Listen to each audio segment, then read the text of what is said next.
palestrante.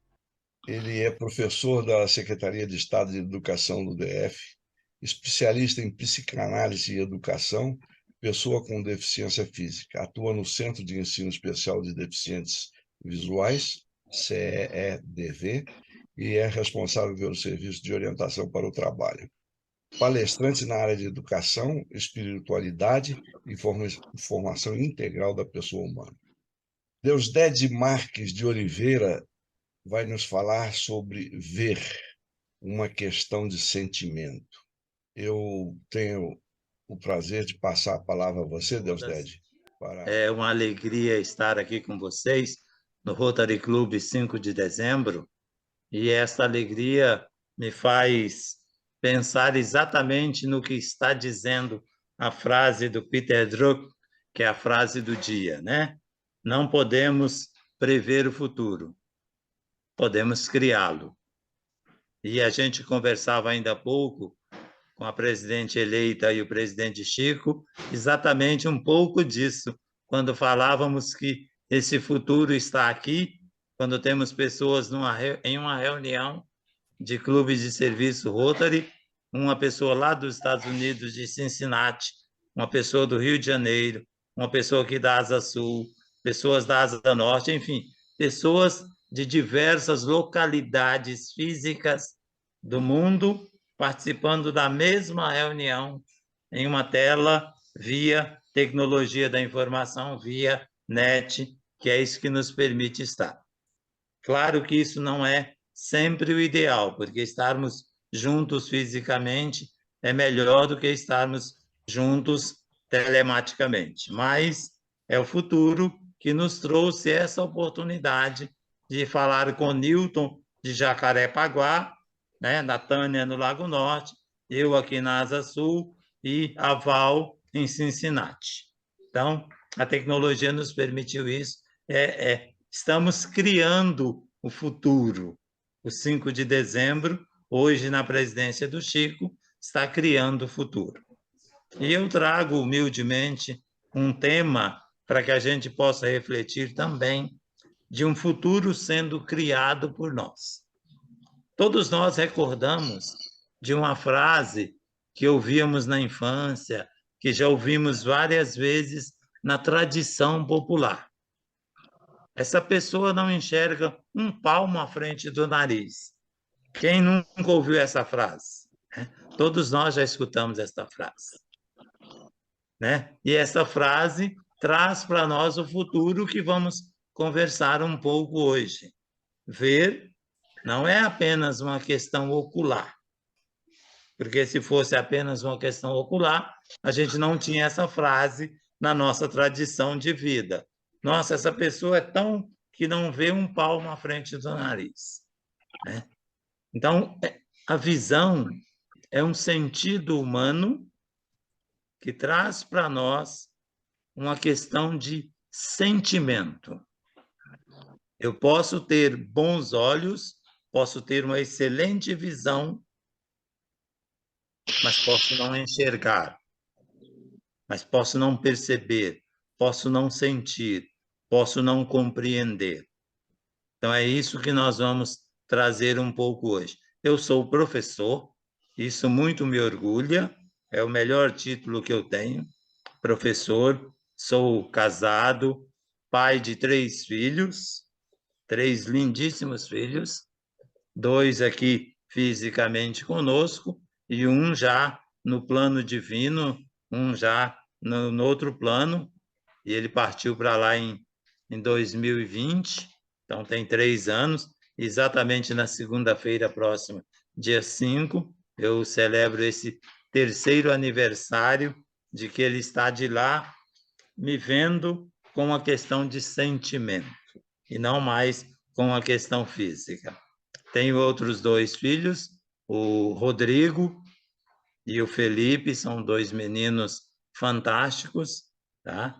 E estão aí quase beirando aos 40 anos, 30, o Felipe com 37 e o Rodrigo, o Felipe com 36 e o Rodrigo com 38 anos, né?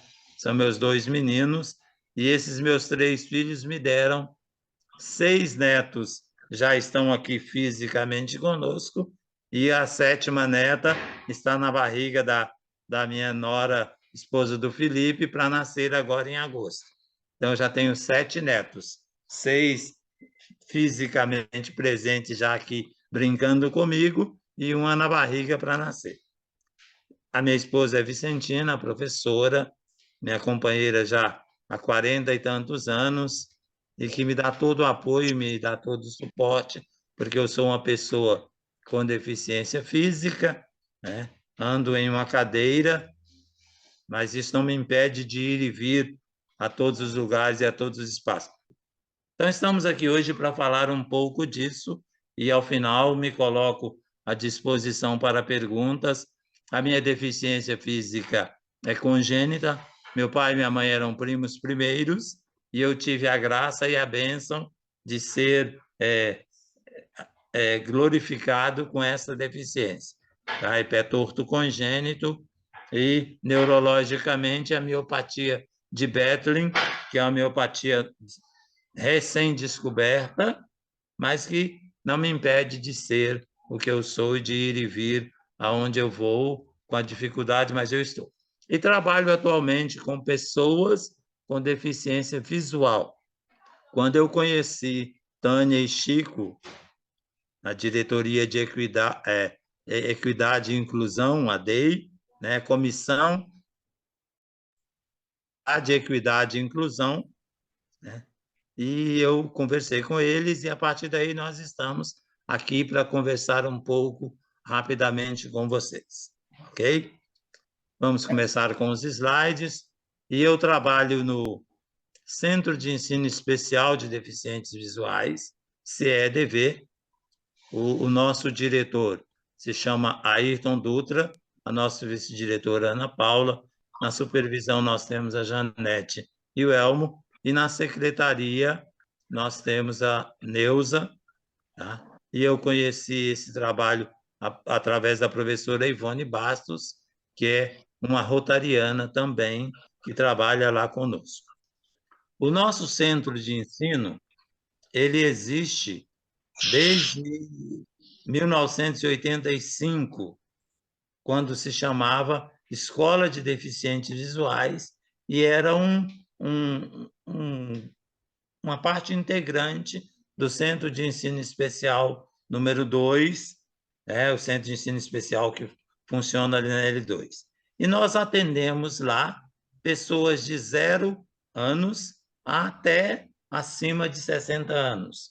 Eu digo sempre de 0 a 200 anos que nós atendemos lá com um trabalho específico, tá, para deficiência visual. Somos da rede pública de ensino do Distrito Federal, né, da Secretaria de Estado de Educação, tá?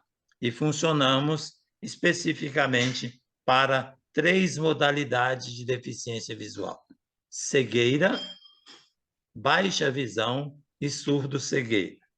Atendemos a toda a comunidade do Distrito Federal e do entorno.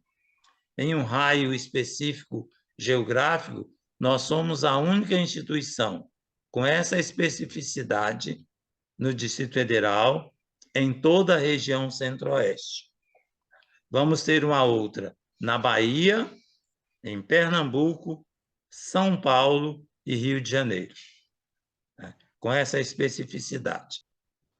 Nós entendemos a deficiência visual com 2 modalidades próprias.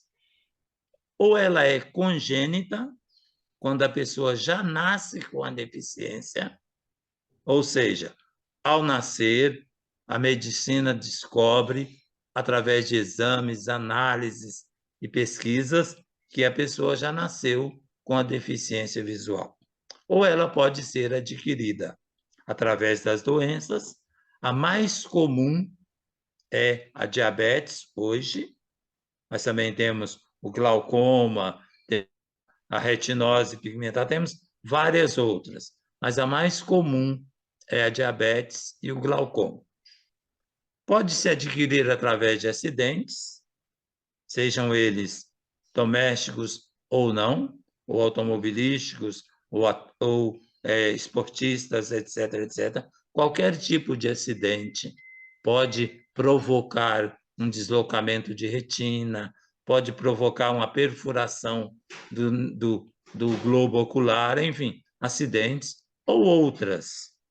Por exemplo, o uso indiscriminado de medicamentos, o uso indiscriminado de drogas, enfim, outras formas pelas quais a deficiência pode ser adquirida. Então, pedagogicamente, nós lidamos com esses elementos.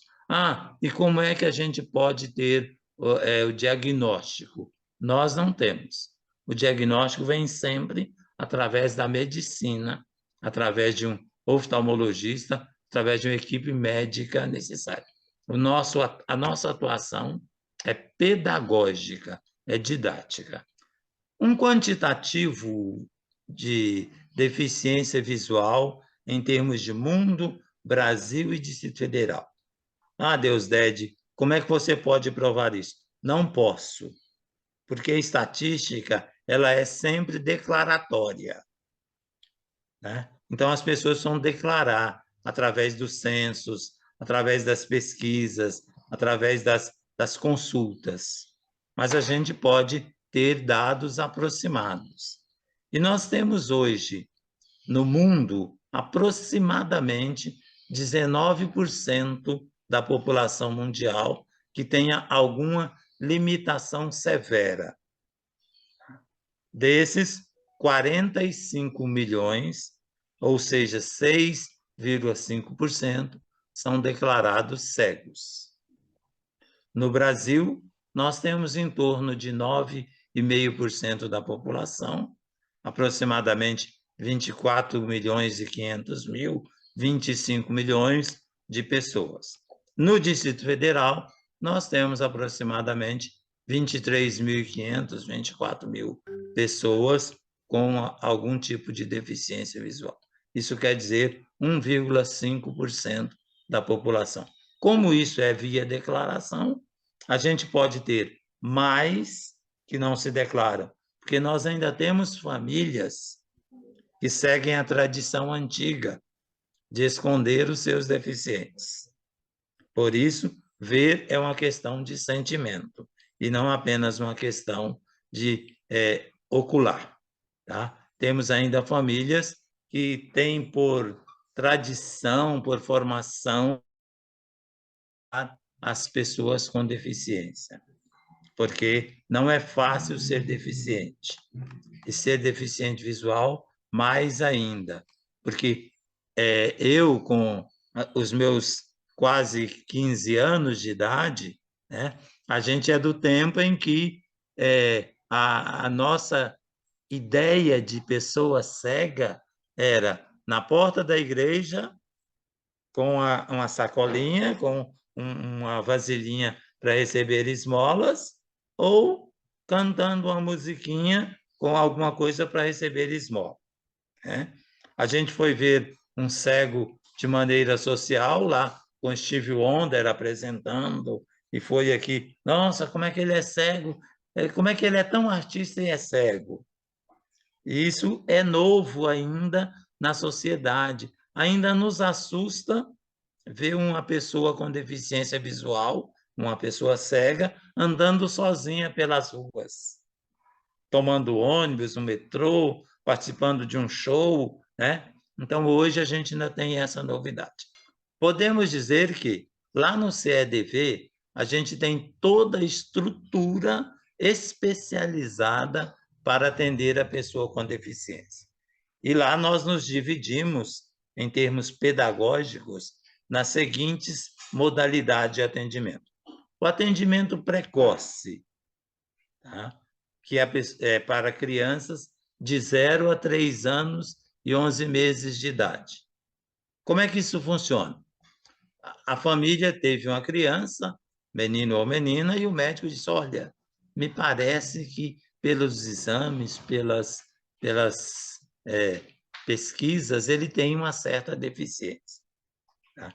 Então, essa pessoa vai matricular lá no CEDV com relatório médico, né? Supondo ou calculando ou dizendo dessa deficiência, e a precoce vai através de atividades pedagógicas estimulativas, tá? Fazer esta estimulação, ou que vai comprovar, através da parceria pedagógica científica com a medicina, ou que vai ajudar numa evolução positiva, através da estimulação, para diminuir ou até eliminar essa suspeita de deficiência. Esse trabalho é feito de maneira pedagógica, com as técnicas pedagógicas necessárias e comprovadamente já cientificamente positivas. Então, isso acontece do 0 aos 3 anos e 11 meses de idade. Por volta dos 4 anos, ela é, então, conduzida ao programa de atendimento pedagógico específico, que vai ter o atendimento visual, o atendimento das múltiplas deficiências, o atendimento da... Então, esse programa já é um programa específico para atendimento, que vai até os 10 anos de idade. Continuando com essa deficiência, ela vai ser encaminhada para o atendimento curricular específico. Aí já com modalidades de atendimentos específicos dentro da escola. E dentre esses artes cênicas, artes visuais, tem alguns atendimentos que são bem marcantes e fundamentais para a pessoa com deficiência. O nosso tempo não dá para especificar cada um, mas eu quero destacar 2 especificamente. O atendimento da vida autônoma e social, que a gente chama de AVAS, que é uma pessoa especializada, um professor especializado, um educador, que vai ensinar para a pessoa com deficiência visual a lavar louça, arrumar a cama, cuidar da higiene pessoal, cuidar da higiene do ambiente, o ambiente familiar, da sua casa, enfim, lavar louça, cozinhar, fazer suco, fazer sanduíche, enfim, a vida autônoma e social, que começa dentro de casa e que vai para os lugares onde ela frequenta. A outra que eu quero destacar é a orientação e mobilidade, que começa com a pré-mobilidade e depois vai para a orientação e mobilidade, que quer dizer o quê? Como ela vai se movimentar na sua vida. Então, nós temos professores especialistas nisso. Vamos supor que a criança, o adulto, aí já é para todos, né? O adulto matriculou em nossa escola, ficou deficiente visual, descobriu a deficiência visual com 40 anos, 60, 80 anos.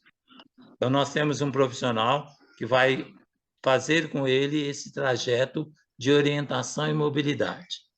Como ele vai andar pela cidade. Tá? Quando a gente pensa, é só com piso tátil, mas não adianta ter o piso tátil se a pessoa não souber usá-lo. Mas o professor, o orientador, a professora, vai fazer com esta pessoa trajeto casa-trabalho, casa-escola, casa-clube, casa-metrô, casa-rodoviária, no caso aqui de Brasília, né? Se fosse lá em Cincinnati, da presidente eleita, o ginásio de esportes do Cincinnati Basquete, enfim, orientação e mobilidade, com a finalidade de que a pessoa deficiente visual seja autônoma. Às vezes a gente usa a expressão, dizer assim, que ela não precisa de ajuda, mas essa expressão, todos nós precisamos de ajuda em alguma maneira, em algum momento, né? Mas que ela seja autônoma, para que ela exerça a sua cidadania de forma autônoma.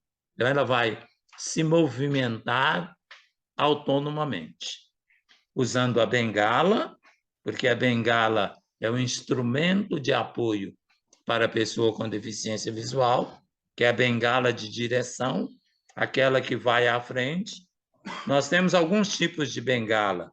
Temos a bengala de apoio, que a gente usa, né? Essa aqui é uma bengala de apoio, que a pessoa com deficiência física usa para apoiar-se e para ajudar na sua locomoção e mobilidade. Temos a bengala de direção, que é a que a pessoa com deficiência visual usa para ir e vir. É aquela bengala que vai à frente, que toca nas coisas, toca nos obstáculos para que a pessoa possa ir e vir automaticamente. Nós que somos videntes, que enxergamos, a gente desvia da pilastra porque está vendo. A gente desce a escada porque está vendo. A gente entra no elevador porque está vendo a porta se abrir. A pessoa com deficiência visual tem o apoio da bengala de direção. Quando chega no degrau, ela diz, opa, tem um degrau. Quando chega na porta do elevador, ela, opa, aqui é a entrada, quando a porta se abre. Enfim, é isso. Então, destacar essas duas, porque não temos tempo para falar de todas. Além de aprender a ler em braille, porque nós todos aqui do 5 de dezembro sabemos ler. Mas se a gente tiver vir a ficar cego, por exemplo, vamos ter que aprender a leitura braille. Hoje existem muitos aplicativos de voz que nos ajudam e colaboram assertivamente com a nossa vida. Mas a leitura braille é ainda um fundamental. Além de tudo, nós temos a Associação dos Amigos do Deficiente Visual, que é um apoio associativo com o CNPJ que está lá conosco. Próximo. Tudo isso que a gente está falando aqui, nós não estamos inventando. Tem um histórico, tá? Que é um histórico legal, são marcos legais que determinam como nós podemos e devemos agir. O primeiro grande marco legal foi em 1981, quando a ONU declarou Ano Internacional da Pessoa com Deficiência. Aí não era só o visual, todas as deficiências. E de 81 até agora, nós fomos evoluindo e caminhando em vários aspectos e chegamos em 2016 com a Lei Brasileira de Inclusão, que é a mais moderna que temos, que é a mais atual que temos. Essa legislação, esses marcos legais, são gerais, alguns em nível mundial, outros em nível nacional. A Lei Brasileira de Inclusão é nacional.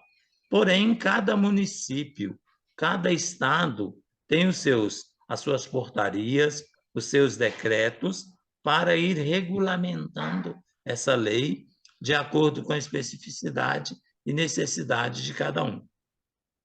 Diferentes decretos no estado do Rio de Janeiro, dos decretos do Distrito Federal, porque as necessidades são diferentes, apesar da deficiência ser a mesma, porém as necessidades são diferentes.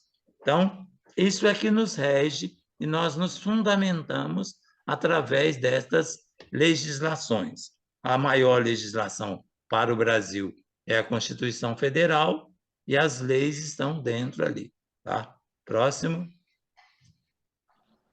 Um panorama da deficiência no Brasil, Nós temos aí aproximadamente 45.606.000 brasileiros que têm algum tipo de deficiência, ou visual, ou auditiva, ou motora, ou mental, ou intelectual. Tá?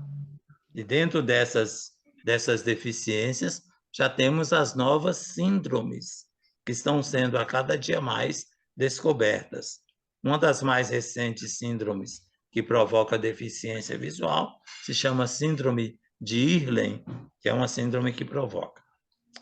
Desse quantitativo, 26,5% se declararam com deficiência e 21,2% homens. 38 milhões aproximadamente, 38 milhões e meio vivem em áreas urbanas e 7 milhões e pouquinho vivem em áreas rurais.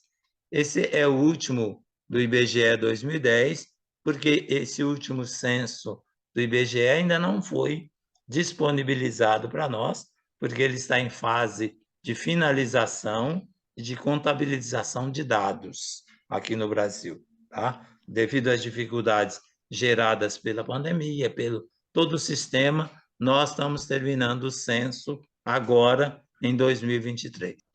Quais são principais patologias clinicamente destacadas para a deficiência visual? Retinose pigmentar, diabetes, retinopatia diabética, deslocamento de retina, ceratocone, glaucoma, as congênitas, que na infância pode também aparecer como a catarata, o glaucoma, e a degeneração macular. Essas são as principais que a medicina apontam para nós. Claro que dentro de cada uma delas tem as suas derivações, os seus derivados. Hoje nós estamos no Brasil com uma grande campanha com relação à conscientização do glaucoma, especialmente o glaucoma provocado pelo uso indiscriminado de corticoides. O Brasil tem uma campanha hoje em nível nacional. Porém, a diabetes também é uma grande causadora da deficiência visual, porque a diabetes avançada e não controlada, ela pode provocar a perda das pontas, né, das extremidades do corpo, e uma delas é a visão. Enfim, nós temos toda essa patologia descrita na literatura científica e as novas descobertas. Como eu falei um pouquinho antes, a síndrome de Ehlers é uma das mais recentes. Porém, a tecnologia médica, a tecnologia científica hoje é muito avançada e outras síndromes estão sendo descobertas e sendo descritas na tecnologia e na literatura médica hoje. Como é que a gente trabalha com isso? Primeiro, nós temos um serviço lá chamado Clube do Ledor. E aí eu quero convidar a todos dos 5 de dezembro, inclusive quem está em Cincinnati, porque hoje nós descobrimos que podemos fazer o voluntariado de ledor via net, né, igual estamos fazendo aqui. Nós temos, inclusive, voluntários em Portugal, voluntários na Itália e na França, que atendem os nossos deficientes com leitura e com apoio diretamente de lá, via online, né? Criamos um clube em 1992. Criamos porque depois que você passa a fazer parte de uma instituição, você passa a fazer parte de tudo que já foi criado nela, tá? Então, por isso criamos. Eu não estava lá em 92, tá? E esse grupo é formado por voluntários. Hoje a gente já mudaria aí do DF e de toda a região. Hoje nós colocaríamos formado por voluntários do DF e do mundo inteiro, porque nós temos voluntários online. Qual é a atividade? Auxiliar aos estudantes, tá? E todas as pessoas com deficiência visual, que não precisa ser estudante, matriculado no CEDV para ser atendido pelo clube, nas suas atividades escolares, na sua preparação para o mercado de trabalho, no seu entretenimento, na sua espiritualidade, enfim, naquilo que a pessoa com deficiência visual necessitar naquele momento. Ela nos procura e nós, então, contactamos o voluntário e criamos esta ponte para que tenha esse apoio. Tá? Ele vai ler, vai ler inicialmente a função, o trabalho, o voluntariado é apenas para ler. Tá? Mas vamos supor que o voluntário vai ver com o deficiente visual que é um assunto que faz parte do rol de conhecimento dele. Vamos supor, pegar a Val, a nossa presidente eleita, é voluntária. Então, nós contactamos a Val para ler para um deficiente visual, para uma pessoa cega. E o que a pessoa cega está precisando de leitura, é do rol de domínio acadêmico da VAL. Então, ela pode ser, além de ledora, alguém que vai explicar e que vai ajudá-lo no entendimento. Mas não é essa a função, é de ledora. Mas como ela entende, então a interação passa a ser maior, porque ela vai poder explicar. Enfim, é assim o nosso trabalho. E o atendimento, ele acontece lá no nosso CEDV, no nosso centro. Temos cabines especiais para isso. Aqueles que moram no Distrito Federal estão convidados a conhecer o ambiente. E é no máximo de 2 horas. Por quê? Para não cansar nem o deficiente visual, nem o ledor. Tá? A gente pede que o ideal seja, a cada 50 minutos, 1 hora, tenha uma parada para descanso, tá? E no CEDV nós temos hoje 22 pessoas que trabalham lá, concursadas pela Secretaria de Estado de Educação, que são deficientes visuais. Dessas 22, 15 foram preparadas pelo Clube do Ledor. Então, para a gente é uma grande honra quando a gente recebe alguém que passou em um concurso e que foi nomeado e que vai trabalhar conosco e passou por nós, passou pelo Clube do Ledor. E nós temos lá 15 servidores, entre professores e pessoas da carreira assistência, que foram atendidas pelo Clube do Ledor. Isso para nós é uma grande alegria. Algumas dicas, né? Eu vou pedir ao Chico para depois disponibilizar isso para todos vocês. Dicas, né? De como ser ledor. Primeiro, é querer, né? A leitura deve ser sempre normal, clara, enfatizar as coisas mais importantes, ler sempre na postura ereta, na postura física, para o entendimento da palavra, para o conhecimento do som, tá? É fazer a pontuação, parágrafos, sinais, parênteses, etc, etc.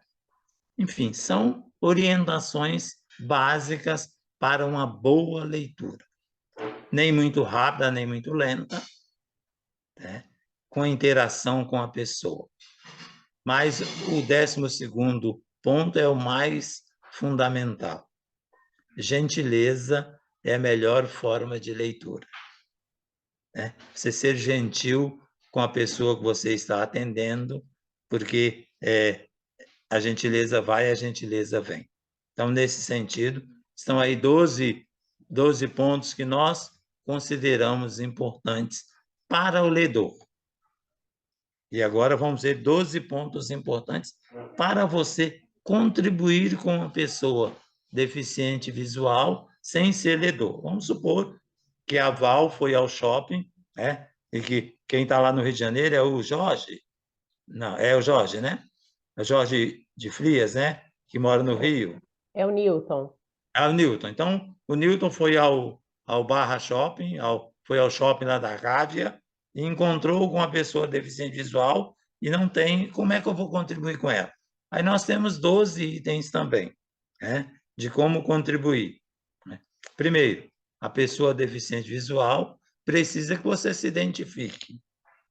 Se você chegar perto de uma pessoa deficiente visual, você precisa se identificar. Né? Nós, quando chegamos aqui à tela, nós nos vimos. Já estava escrito lá embaixo, Val, Bento, Jorge, Deusdede, Chico, Tânia. Então, a gente se identificou porque nós temos o aspecto visual da leitura do olho, então podemos ver. Com a pessoa deficiente visual, não. Ao me aproximar dela, eu preciso me identificar. Bom dia, boa tarde, Deusdede, professor Deusdede, tudo bem? Posso ajudar em alguma coisa? Às vezes a gente quer já chegar e pegar, aí a pessoa se assusta. Então, a identificação de voz é muito importante. E aí tem outros 12 itens, mas o mais importante aí é você entender que você fala com a pessoa deficiente visual. E pode falar no tom normal. A gente costuma dizer lá no CEDV o seguinte, A pessoa é cega, não é surda. Então não precisa falar mais alto, pode falar no tom normal, porque ela é cega, ela não é surda, tá? E também, quando a pessoa chega com um auxiliar de mobilidade ao lado, né, a tendência às vezes é perguntar para o auxiliar, olha, do que ela gosta? Não, fale com ela sabe responder. E volto ao 12º item, tá? Ser gentil é a melhor forma de colaboração, ok? Apresentar para vocês aí algumas fotos lá do nosso ambiente de trabalho.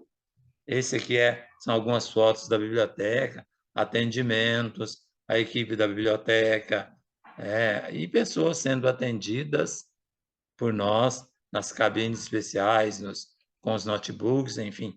É aí que nós trabalhamos, tá? Nesse sentido. Uma observação que se faz muito importante.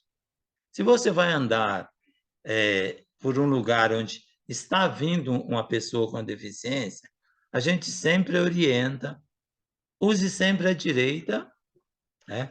Porque a pessoa deficiente visual já está preparada vindo pela esquerda, né? Para que o ir e vir possa ser tranquilo. A gente, às vezes, não tem noção disso, mas é importante a gente entender que no ambiente onde tem uma pessoa com deficiência visual, ele já está preparado. Por quê? Porque geralmente, comumente, a bengala é usada na mão direita. Então, ele vai sempre assim, ok? Os nossos telefones, o fixo lá do CDV e o celular, que é o meu, ambos 61, está à disposição de vocês. Estamos à disposição, ok?